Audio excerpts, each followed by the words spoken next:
Enzo Marino's jaw clenched as the Russian across the table leaned back, a predatory smile spreading across his scarred face.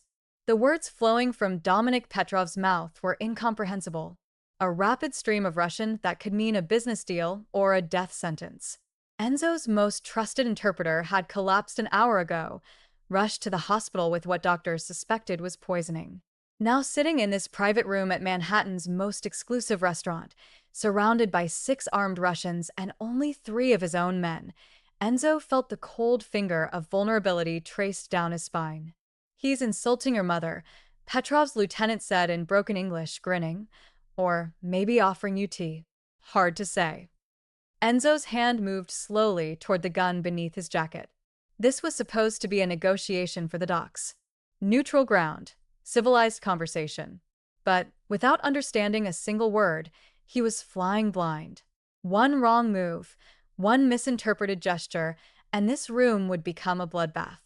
The door to the private dining room swung open. Enzo's head snapped toward the interruption, his gun halfway drawn. But instead of a threat, he saw a maid. A black woman in a simple gray uniform, her natural curls pulled back, carrying a tray of water glasses. Her dark eyes met his for the briefest moment, and something flickered there. Recognition, warning. She moved toward the table with quiet grace, and then impossibly she spoke in perfect fluid Russian. What did the maid say that made the entire room fall silent? And why would a simple cleaning woman know the language that could save or end Enzo Marino's life? Keep watching to discover the secret that changed everything.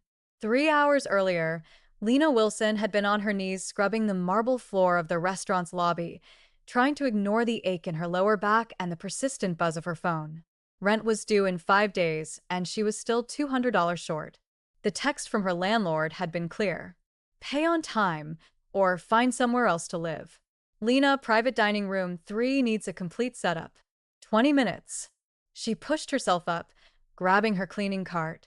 At 26, she'd imagined her life would look different. A degree in international relations from a state school, fluency in 4 languages, dreams of working at the UN or State Department. All of it had crumbled when her mother's cancer diagnosis had drained every penny and forced Lena to drop out in her final semester. That was 3 years ago. Her mother was gone now, and Lena was still cleaning floors. The private dining room was opulent, floor-to-ceiling windows overlooking the Manhattan skyline, a table that could seat 20 crystal chandeliers catching the afternoon light. Lena worked quickly, her practiced hands arranging place settings, checking the temperature controls, ensuring every detail was perfect. This was supposed to be a high-profile meeting, the kind where men in expensive suits made decisions that affected thousands of lives. She was adjusting the final centerpiece when she overheard 2 waiters in the hallway. "Did you hear?" Marino's interpreter just collapsed. Ambulance took him away. If you're enjoying this story and want to see what happens next, please subscribe to our channel and let us know in the comments where you're watching from. Your support means everything to us as we continue bringing these stories to life. Marino as in Enzo Marino, the one and only. Word is someone might have poisoned the guy.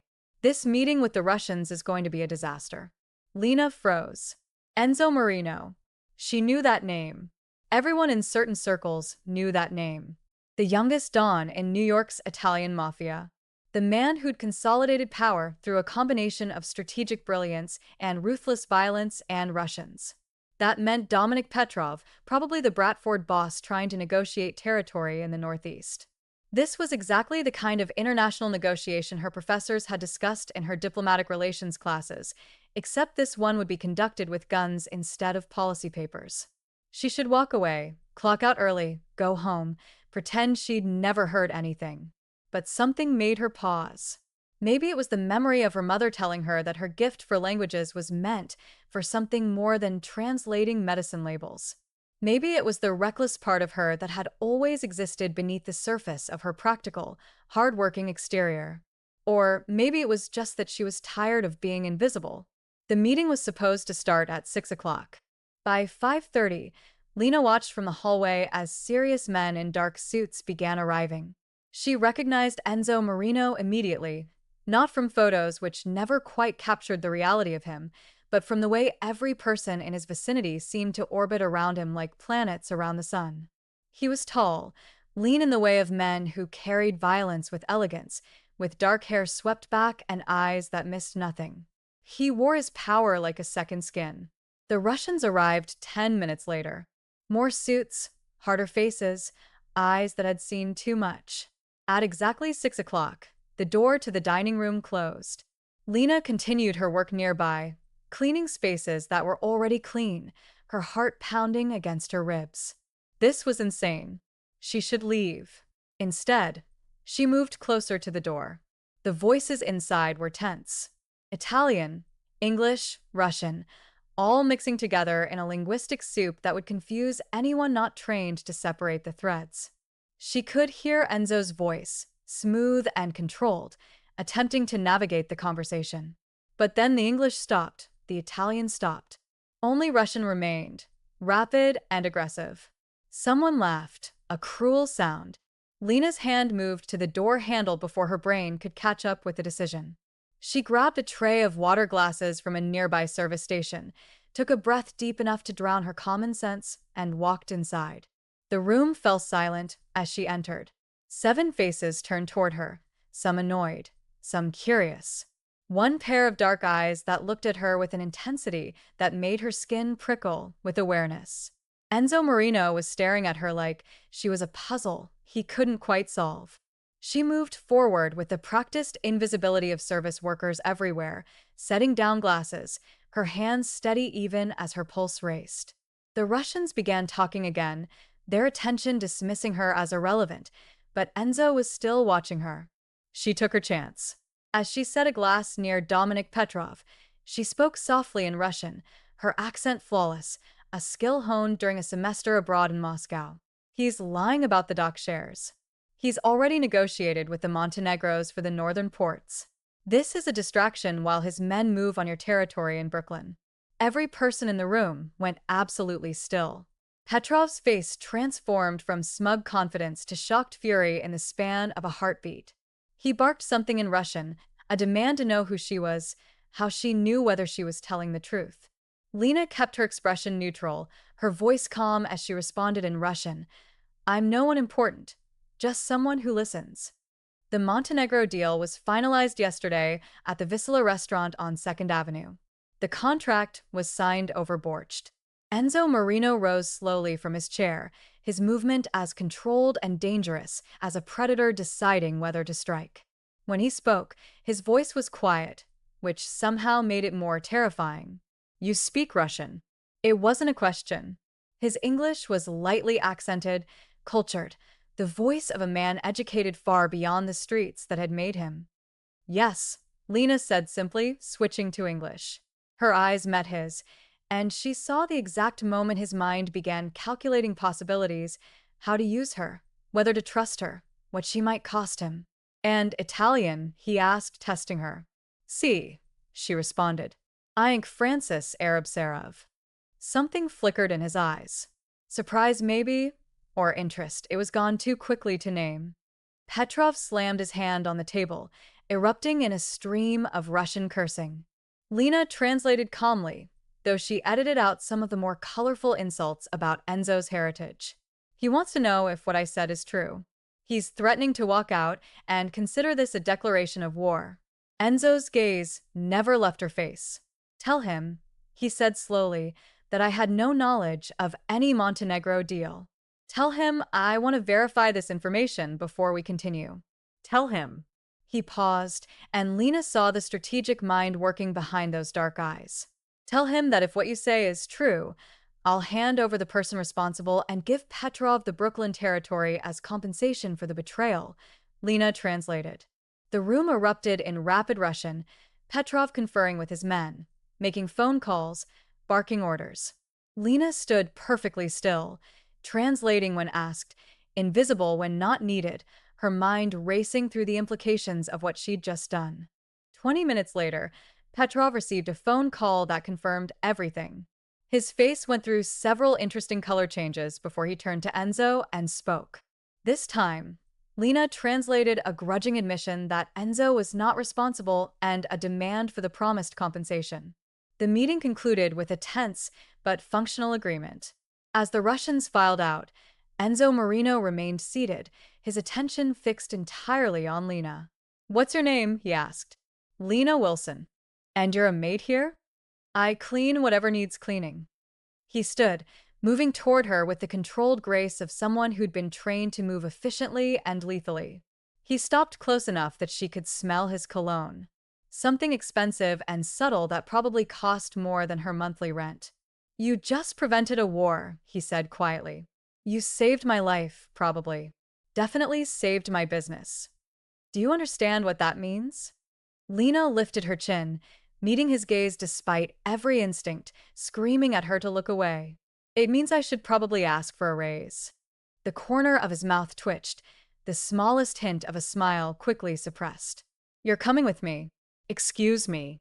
I need an interpreter. Mine is in the hospital, possibly dying." "You clearly have the skills. You're now employed by me." It wasn't a question or an offer.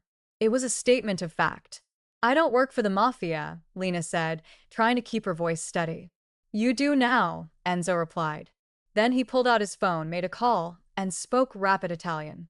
When he hung up, he looked at her again. "I just paid your rent for the next 6 months. Paid off your student loans, too. Consider it a signing bonus." Lena's breath caught.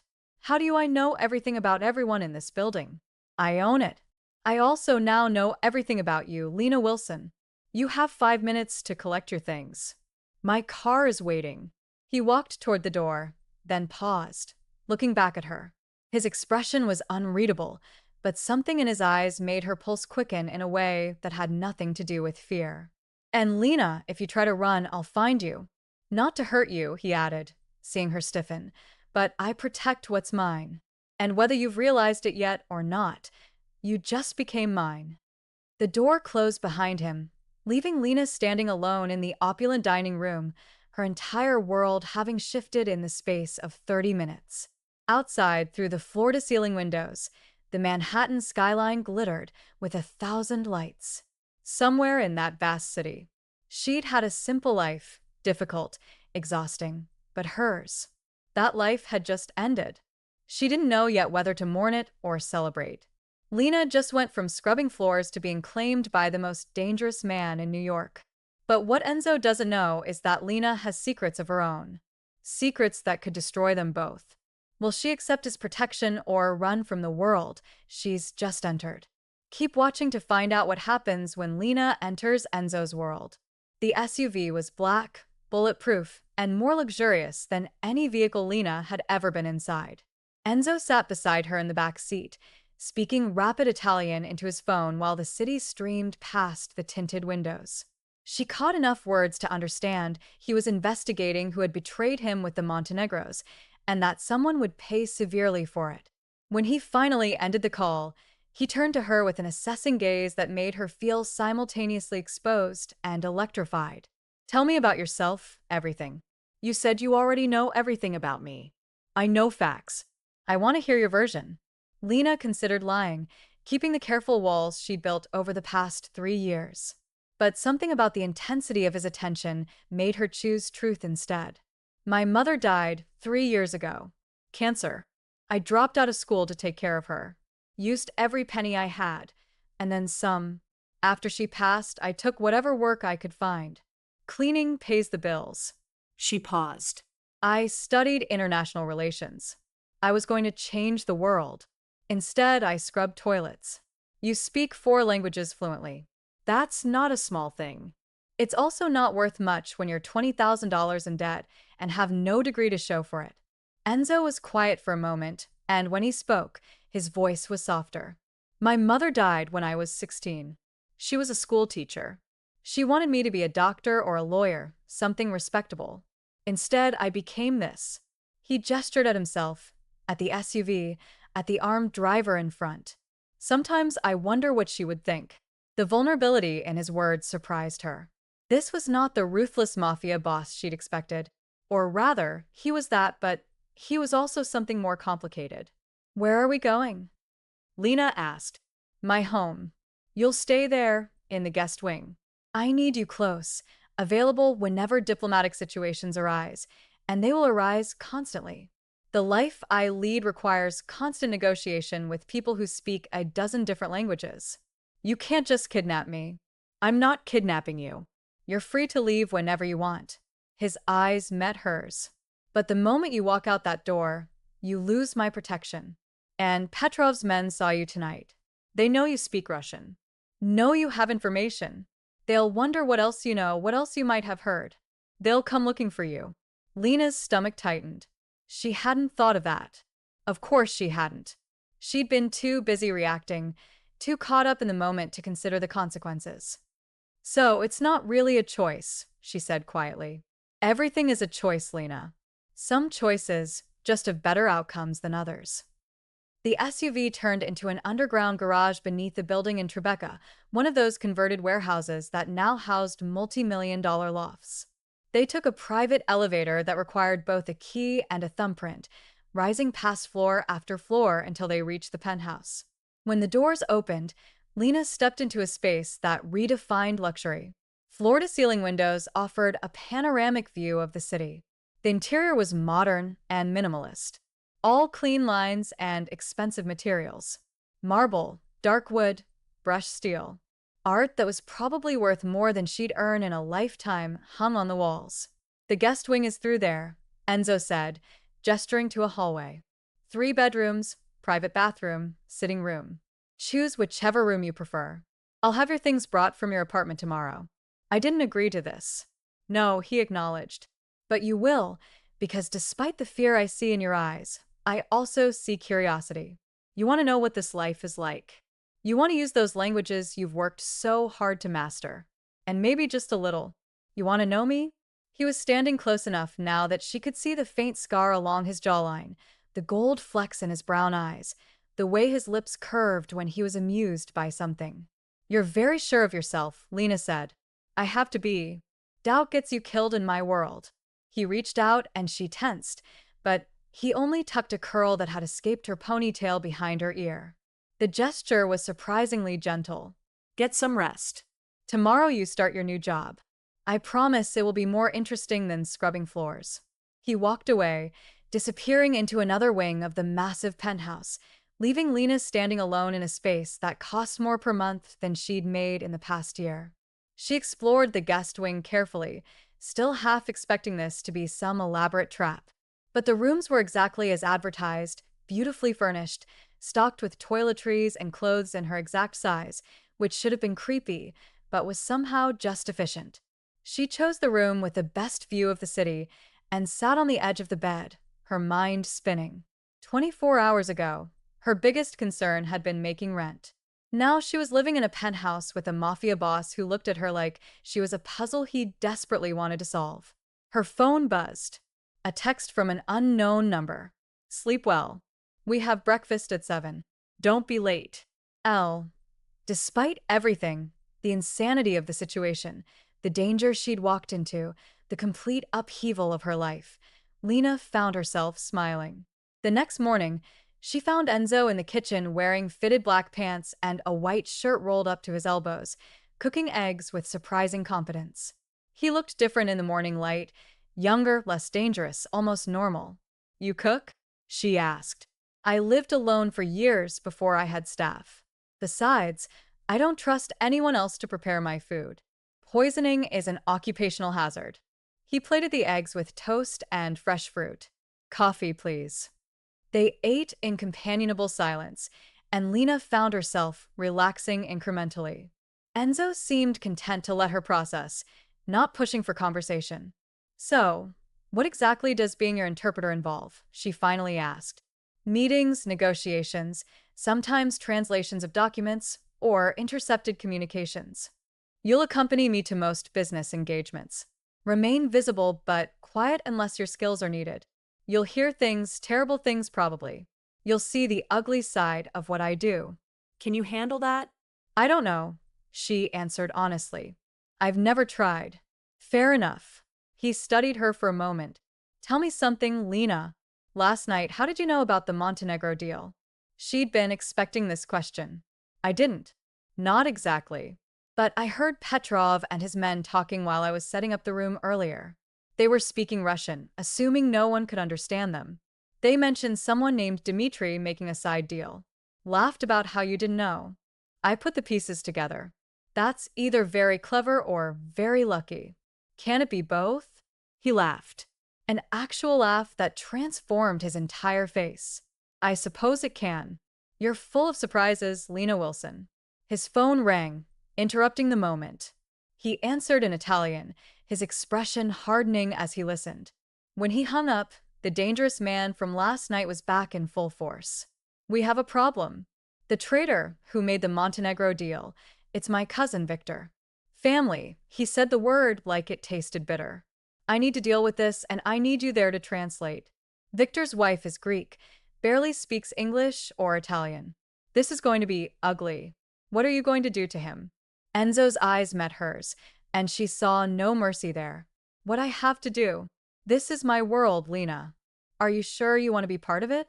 She thought of her mother, who had taught her that strength meant standing up, even when you were terrified. She thought of her apartment with its broken heater and the landlord's threatening texts. She thought of Enzo's gentle touch last night, tucking hair behind her ear like she was something precious. I'm sure, she said, though she wasn't sure at all. Then get dressed. We leave in 20 minutes. And Lena, he paused at the kitchen doorway. Thank you for last night, for this morning, for not running when you had the chance. The day is not over yet, she replied. He smiled, that dangerous smile that made her pulse quicken. No, it's not. The warehouse in Queens was exactly what Lena expected from a Mafia confrontation location. Abandoned, industrial, vaguely threatening. Enzo's men were already there, along with Victor. A man in his 30s with the same dark eyes as Enzo, but none of the same presence. He looked terrified, as well he should be. Victor's wife, Athena, was also there, crying and pleading in rapid Greek. Enzo gestured for Lena to approach. What is she saying? Lena listened, her heart aching for the woman's desperation. She says they have 2 children. She says Victor made a mistake. That the Montenegros threaten their family. She's begging you to show mercy, to remember that you and Victor grew up together. Enzo's jaw tightened. He spoke to Victor in Italian. Lena understood enough to know he was detailing the betrayal, the consequences, the fact that family made this worse, not better. Then he switched to English, looking at Lena. Tell Elaine that I will spare Victor's life because of their children, but he's exiled. They leave New York tonight, never to return. Tell her I'm seizing all their assets to compensate for the damage. Tell her they should be grateful I'm this merciful because anyone else in my position would have already put a bullet in Victor's head. Lena translated, softening the words just slightly, trying to convey both the threat and the mercy. Athena collapsed in relief, sobbing her thanks. As they walked back to the SUV, Enzo was quiet. Lena could see the tension in his shoulders, the weight of the decision he'd just made. You hate this, she said softly. The violence, the fear, having to hurt people you care about. Yes, he admitted. But I do it anyway because if I show weakness, if I hesitate, everything I've built falls apart and a lot more people get hurt. So you hurt a few to protect the many. Something like that. It's a terrible calculus, but it's the only one I have. They climbed into the SUV, and as the driver pulled away, Enzo reached over and took her hand. A gesture so unexpected that Lena almost pulled away, but she didn't. Instead, she squeezed his fingers, offering comfort the only way she could. Thank you, he said quietly, for seeing me. Not just the monster, but the man beneath. You're not a monster, Enzo. I'm not a good man either. Maybe not, Lena agreed. But you're trying to be, so I think that counts for something. He looked at her with an expression she couldn't quite read. Something between hope and longing and fear. Then the moment passed, and he released her hand, the walls coming back up. But Lena had seen beneath them, and she knew with a certainty that terrified and thrilled her in equal measure, that everything had just changed between them. Lena just saw the darkest side of Enzo's world. But instead of running, she offered him comfort. As their connection deepens, the secrets they're both hiding are about to collide in ways neither of them expects. What will happen when Enzo discovers that Lena isn't just a maid who speaks Russian? Keep watching to find out. Over the next 3 weeks, Lena settled into her new life with surprising ease. She accompanied Enzo to meetings with Russian Brada, Chinese triads, Colombian cartels, and legitimate businessmen who were only slightly less dangerous. Her language skills proved invaluable, and she began to understand the intricate web of alliances and enmities that Enzo navigated daily. But more than that, she began to understand Enzo himself. She learned that he donated anonymously to cancer research in his mother's name, that he protected the businesses in his territory from other predators, creating a strange form of order in the chaos, that he read philosophy in the evenings and played piano beautifully when he thought no one was listening. She learned that his favorite food was his mother's recipe for risotto, which he'd never been able to recreate, that he had nightmares sometimes waking in the dark hours before dawn, that he looked at her with an intensity that made her feel like the most important person in his world, and she learned that she was falling for him dangerously, irrevocably, despite every rational objection her mind could raise. They were careful not to cross certain lines. Enzo never touched her beyond the occasional brush of hands or a protective arm when they were in dangerous situations, but the tension between them grew thicker by the day, a living thing that pulsed in the air whenever they were in the same room. It was late evening when everything changed. Lena was in Enzo's study, translating a document from Mandarin when his phone rang. She heard him answer in Italian, then his sharp intake of breath, the rapid shift in his tone from casual to deadly serious. When he hung up, his face was pale. "What's wrong?" Lena asked, immediately alert. "That was my contact in the FBI. They have intelligence that Petrov is planning something. A major move against my operations, possibly a direct attack." He ran a hand through his hair, the first time she'd seen him look genuinely rattled. "There's more. They found evidence that someone close to me is feeding information to Petrov, a mole in my organization." Lena's stomach dropped. "Do they know who?" "No, but they know it's someone with access to high-level meetings. Someone who speaks multiple languages. Someone who's been present at every major negotiation for the past few weeks." His eyes met hers, and in them she saw the exact moment he made a terrible connection. "Someone like you." The accusation hung in the air between them like a knife. "You think I'm the mole?" Lena asked, her voice barely above a whisper. "I don't want to think it, but the timeline matches. You appear out of nowhere, impossibly well qualified, right when I need you most. You saved me from Petrov, which could have been a setup to gain my trust. You've been present at every meeting since then." He stood, pacing, his movements tight with controlled fury. "Tell me I'm wrong, Lena. Tell me I'm being paranoid." She should have told him the truth then. Should have explained everything, but fear closed her throat, and instead she said, "You're wrong. I'm not working for Koss or anyone else. I've been loyal to you." "Then prove it. Let me search your room, your phone, your computer." "No." The word came out harder than she intended. "I'm not one of your soldiers, Enzo. I'm not going to submit to interrogation because you're paranoid. Either you trust me or you don't. Trust is a luxury I can't afford." Then we have nothing more to say to each other. She stood to leave, but Enzo moved fast, faster than she'd expected, blocking the door. They stood inches apart, both breathing hard, anger and something else crackling between them. "Don't walk away from me," he said quietly. "Not now. Not when there are people who want to hurt you just because you're associated with me. Then stop treating me like I'm one of them. I can't. Don't you understand? I can't afford to trust anyone. Especially not." He stopped himself, but she heard what he didn't say. "Especially not someone you care about." She finished softly. The muscle in his jaw twitched. "Yes, Enzo." She reached up her palm against his cheek, feeling the rough stubble there. "I'm not betraying you. I swear it on my mother's memory. I swear it on everything I have. You have to believe me." For a long moment, he just looked at her. Then he covered her hand with his, turning his face to press a kiss to her palm. A gesture so intimate that it stole her breath. "I want to believe you," he whispered. "God, Lena, I want to believe you more than anything. Because if you're lying to me, if you're working with Petrov, it will destroy me. Not because of the business. I can recover from that, but because I've let you in. I've shown you who I am beneath all of this.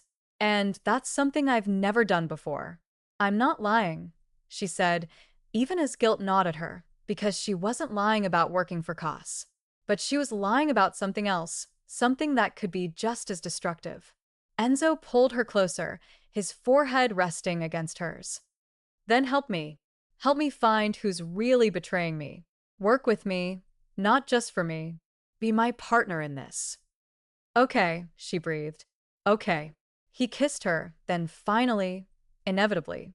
It was nothing like the gentle kisses from romance movies. This was desperate, hungry. 3 weeks of tension releasing in a rush of heat and need. Lena responded with equal fervor, her fingers tangling in his hair, her body pressing against his.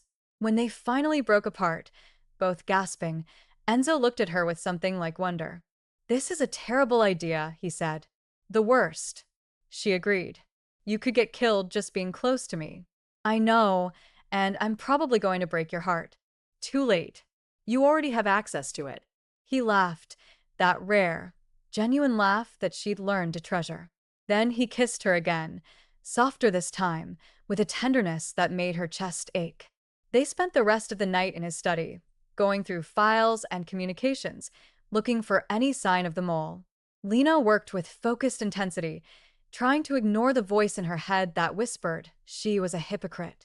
She wasn't working for Petrov. That much was true.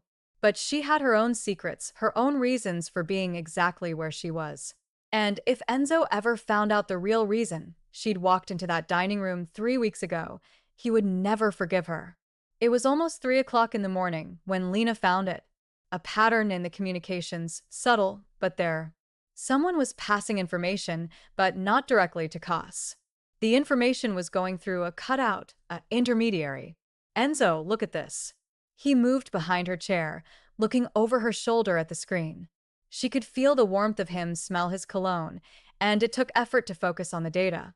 These messages, they're all going to the same email address, but it's routed through several servers. Someone in your organization is definitely feeding information out, but the timing is odd. See, the messages only go out when we're planning something defensive, never offensive. It's like whoever this is wants to prevent casualties, not cause them. Enzo frowned, leaning closer to study the screen. You're right. That's unusual. If this were a standard betrayal, they'd be selling information about our vulnerabilities, our offenses, our profits. This is different. Is there anyone in your organization who might have a personal reason to prevent violence? Someone with family and rival organizations, maybe? Enzo went very still. Then he cursed softly in Italian. What? My head of security, Aldo. His sister married into the Petrov organization 3 years ago. But Aldo is loyal, has been with me for 10 years. He's saved my life twice. Maybe that's exactly why he's doing this, Lena said slowly. Not to betray you, but to protect both sides. To prevent an all-out war that would cost both families. Enzo pulled out his phone, made a call. 5 minutes of rapid Italian later, he hung up with a grim expression. You're right. Aldo just confessed everything. He's been trying to act as a back-channel mediator, preventing the worst escalations on both sides. He thought he was helping. Was he? Maybe. Or maybe he just made everything more complicated. Enzo sighed, the weight of leadership heavy on his shoulders. I'll have to remove him from his position. Can't have someone operating outside the chain of command, even with good intentions.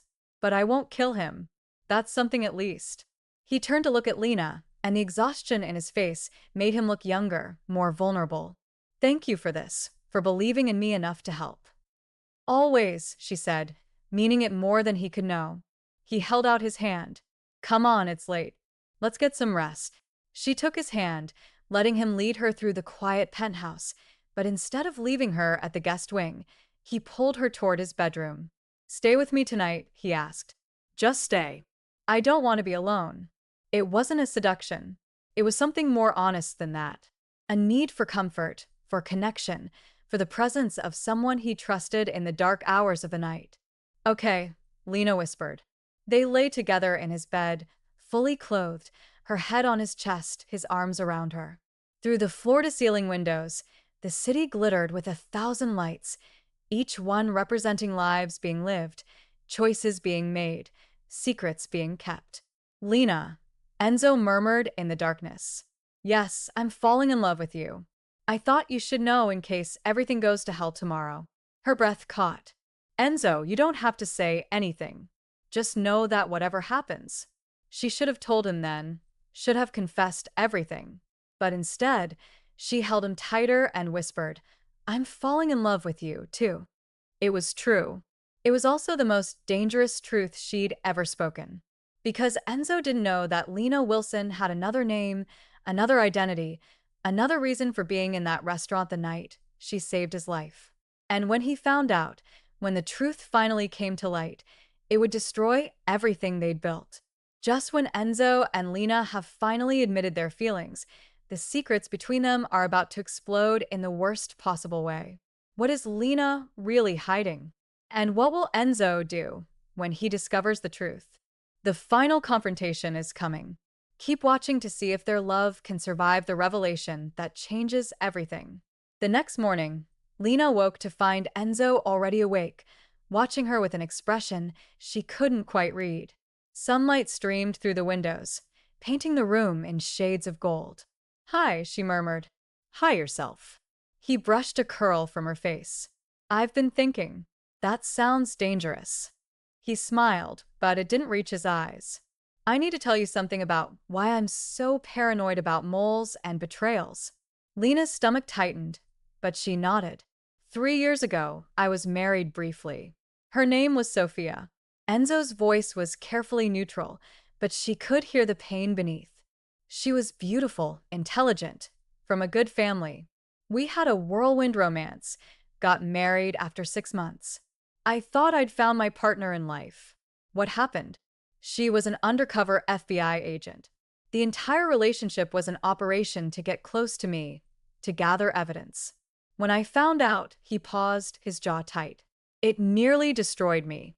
Not just the betrayal, but the fact that everything I'd felt, everything I believed was real, was just an act, a performance. Lena's blood ran cold. Enzo, I tell you this because I need you to understand why I am the way I am, why trust is so hard for me, why the thought that you might be lying to me terrifies me more than any bullet or bomb. His eyes met hers. But I choose to trust you anyway, even if it's foolish. Even if it breaks me again, because what I feel for you is real, and I'm tired of living in fear. The guilt was a physical weight on Lena's chest, crushing her lungs. This was her moment. She had to tell him. Enzo, I need to tell you something. His phone rang, an emergency tone that had him answering immediately. She watched his face go from tender to terrifying in seconds. When? How many? Where's my team? He was already moving, pulling on clothes. All traces of the vulnerable man from moments ago replaced by the ruthless dawn. We're under attack. Multiple locations. Petrov's making his move now, while we're distracted. What can I do? Lena asked, already on her feet. Stay here behind the reinforced walls. My men will know. I'm coming with you. You need me. When he started to protest, she cut him off. You'll need a translator, and I refuse to sit here while you walk into danger. We're partners, remember? You said it yourself. For a moment, he looked like he wanted to argue. Then he nodded sharply. Fine, but you stay behind me at all times. You don't take risks. Understood? Understood. The ride to the warehouse district was tense. Enzo coordinating his forces through a series of calls. Lena listened carefully, translating when his Russian contacts called in with information. It became clear that Petrov was making a major push, hitting multiple fronts simultaneously, trying to overwhelm Enzo's defenses. When they arrived at the main flashpoint, a shipping warehouse that was the hub of Enzo's operations, the situation was chaos. Gunfire echoed through the metal structure. Men shouted in multiple languages. Smoke from a small fire obscured parts of the space. Enzo moved through it like a general commanding troops, directing his forces with quick, decisive orders. Lena stayed close, translating urgent messages from the Russian-speaking combatants, helping Enzo understand the tactical situation. Then she saw him, Dominic Petrov himself, standing on a catwalk overlooking the warehouse floor, surrounded by his guards. Enzo, there, she pointed. Petrov saw them. At the same moment, he shouted something in Russian, an order to his men to open fire. Enzo shoved Lena behind a steel support column as bullets pinged off metal around them. Tell him I want to talk, Enzo shouted over the gunfire. Tell him we can end this without more bloodshed. Lena shouted the translation in Russian, her voice somehow carrying through the chaos. Petrov responded with a laugh and more Russian that she didn't need to translate. The violent intent was clear enough, but then Petrov said something else. Something that made Lena's blood freeze in her veins. He was looking right at her when he said it. Enzo noticed her reaction. What? What did he say? She couldn't form the words. Couldn't believe this was happening now in the worst possible way. Petrov shouted again, this time in broken English, clearly intending for Enzo to understand. Ask your translator about her father. Ask her about Ivan Kozlov. Enzo turned to her, confusion and the first hints of betrayal dawning in his eyes. What is he talking about? Enzo, I can explain. What is he talking about, Lena? She met his eyes, seeing her own heartbreak reflected there. My father, his name was Ivan Kozlov. He was Petrov's nephew. He died 5 years ago in a territorial dispute with the Italian families. Your families? Enzo took a step back as if she'd struck him. Your brata, your Russian mafia was. I was. My father died before I could really be part of that world. My mother took me away, changed our names, tried to give me a normal life. But when she got sick, when I needed money, Petrov found me. He offered to help. If I'd get close to you, gather information. So everything was a lie. Enzo's voice was flat, emotionless, which was somehow worse than anger would have been. The cleaning job, the convenient timing, saving me from Petrov that first night. All of it was a setup. No, I mean, yes, initially, but Enzo, I never gave Petrov anything. I refused. That first night when I warned you about the Montenegro deal, that wasn't part of any plan. That was me choosing you over him. And every day since then, I've been choosing you. Why should I believe anything you say? Because I'm telling you now, I could have kept lying. Could have let you find out some other way. But I was trying to tell you this morning before another burst of gunfire interrupted them. One of Enzo's men shouted a warning. Petrov's forces were advancing. Enzo's face was a mask of controlled fury as he turned away from her. Stay here. Don't move. We'll deal with this after I handle Petrov. Enzo, please. But he was already gone, moving toward the firefight with cold, focused determination. Lena watched him go, her heart shattering. Then she looked up at Kos on the catwalk, saw the satisfied smile on his face, and something inside her snapped. He'd done this. He'd orchestrated this confrontation, revealed her secret in the worst possible way, all to destroy what she and Enzo had built. She wasn't going to let him win.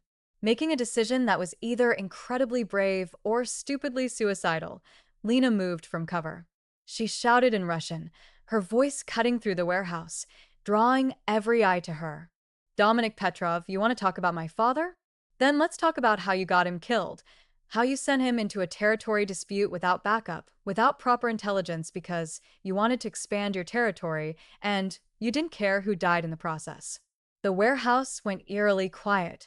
Even the gunfire paused as people turned to see what would happen next. Petrov's face darkened. You have no idea what you're talking about, girl. I have every idea. I found my father's journal after he died. I read every entry. He knew you were setting him up. He knew it was a suicide mission, but he went anyway because that's what family does in your world. They die for your ambition. She was fully exposed now, standing in the open space between the two forces. She could feel Enzo's eyes on her, could sense his men wanting to pull her back to safety, but she kept her focus on Petrov. I'm done being a pawn in your games. I'm done being used by men who see people as chess pieces. You wanted me to spy on Enzo, to betray him. You failed because I chose him over you. I chose love over revenge. I chose to be better than this cycle of violence and betrayal. You're a traitor to your blood, Kos roared. No, Lena said quietly. I'm finally honoring it. My father wanted out of this life. He wanted better for me. He died trying to give me that choice.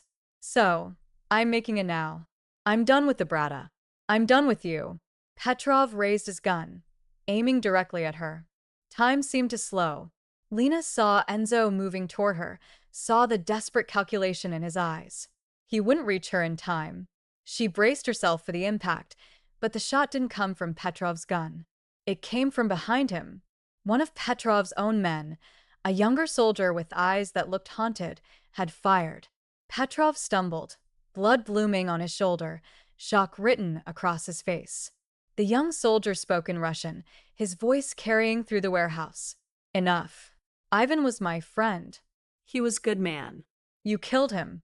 All this for what? For territory, for money. No more. Chaos erupted as loyalties split. Half of Koslov's men moved to protect their boss. The other half sided with the young soldier who'd fired. Enzo's forces used the confusion to advance, and within minutes the battle was effectively over. Petrov was in custody, wounded but alive. His organization was fractured, leaderless. But Lena barely registered any of it because Enzo was standing in front of her, and the look on his face was breaking her heart all over again. I'm sorry, she whispered. I should have told you sooner. I wanted to so many times, but I was afraid of what? That I'd react exactly the way I did. That I'd feel betrayed and manipulated. His voice was cold, controlled. Yes. And I know I don't deserve your forgiveness. But Enzo, please believe me when I say that what I feel for you is real. Everything between us, from that first night until now, my feelings have been real. How am I supposed to know what's real anymore? He ran a hand through his hair, and she could see the exhaustion, the pain, the longing to believe her, wearing with the betrayal. So, you're Russian Mafia royalty, Lena. Your father was Kozlov, one of the most respected names in the Bratva. You could have had power, position, protection. Instead, you were cleaning floors and living in a rundown apartment. Why? Because I didn't want that life. Because my mother spent her last years trying to escape it. Trying to give me a chance to be someone other than a criminal's daughter.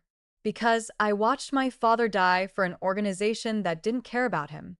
And I refused to let that be my story, too. Then why agree to spy on me? Because Petrov threatened to expose my identity to your enemies. And in the early days, when you were consolidating power, that would have been a death sentence. He offered protection if I'd worked for him. But from the moment I met you, I knew I couldn't go through with it. You weren't the monster I'd been told to expect. You were complex and damaged and trying to be better, just like me. Enzo was quiet for a long moment, and Lena held her breath, waiting for judgment. Your father, he finally said, I remember that hit. I was 23, just taking over my family's operations. It was one of the territorial disputes that nearly triggered a full war. We lost 3 men that night.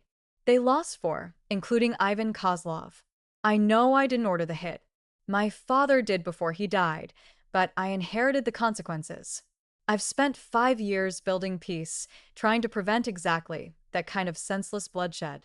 He looked at her with something like wonder, and all this time, I've been falling in love with the daughter of one of those men.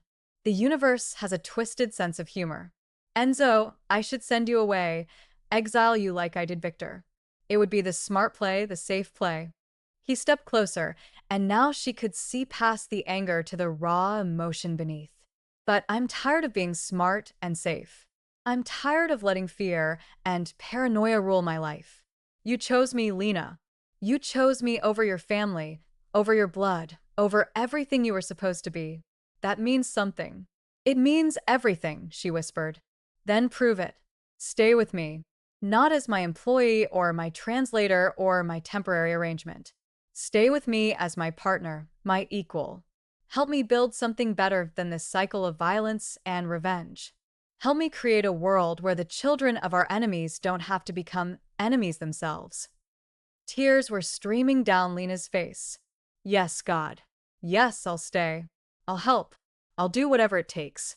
He pulled her into his arms, then holding her like She was the most precious thing in his world. I love you, Lena Kozlov Wilson. I love your courage and your kindness and your terrible, wonderful, dangerous honesty.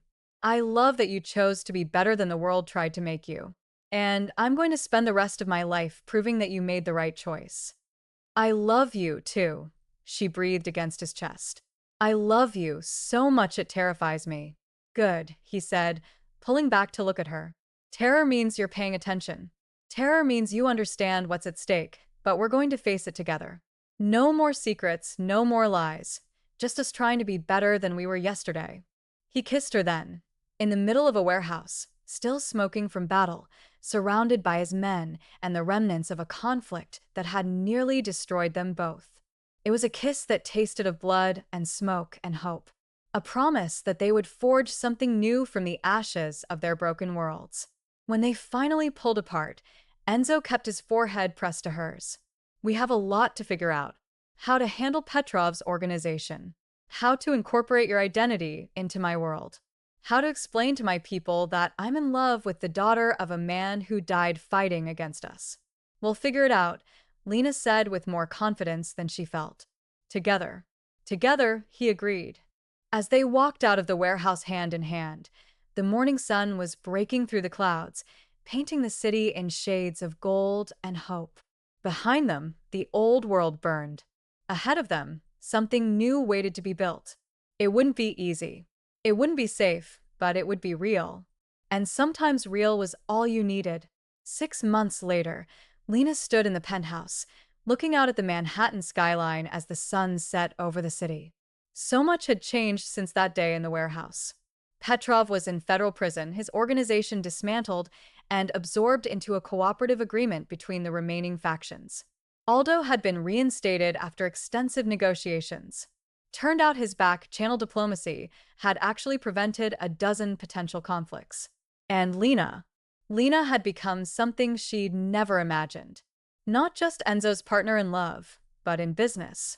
She'd helped establish a legitimate consulting firm that handled international negotiations and conflict resolution, using her language skills to build bridges instead of enabling violence. Enzo was slowly, carefully pivoting his operations toward legitimate business, using the power and connections he'd built for something better. It was messy and complicated, and there were still dangers they navigated daily, but they were doing it together. She heard Enzo enter the room behind her, felt his arms wrap around her waist as he pulled her back against his chest. "What are you thinking about?" he murmured against her hair. "About how different life is now, how different I am. Better. Different, not worse, not better. Just more honest, more real." She turned in his arms to face him. "I got a letter today from my father's old friend in the Brada. He said Ivan would be proud of what I'm doing. Proud that I found a way to honor his memory without becoming what killed him." Enzo smiled, pressing a kiss to her forehead. "Your father sounds like he was a good man trapped in a bad system, like a lot of us." "Like you." "Like us?" he corrected gently. From the kitchen came the sound of a timer beeping. Dinner was almost ready. Enzo had been teaching Lena to make his mother's risotto, and they'd become tradition, these evening meals, where they pretended to be a normal couple with normal problems. They weren't normal. They never would be. But they were theirs, and that was enough. Later, as they sat together eating risotto that was almost as good as Enzo remembered his mother making, Lena raised her wine glass. "To being better than yesterday," she said. "To choosing love over fear," Enzo added. Their glasses clinked, and in the soft light of the penthouse, with the city spread out beneath them like a promise, they built their future one choice, one moment, one honest truth at a time. It wasn't the ending Lena had imagined when she'd walked into that restaurant 6 months ago. It was better because it wasn't really an ending at all. It was just the beginning. Thank you all for following this story. If you enjoyed it, please write in the comments where you're watching from. And don't forget to like, subscribe, and share this video as your support is important for me to continue creating content.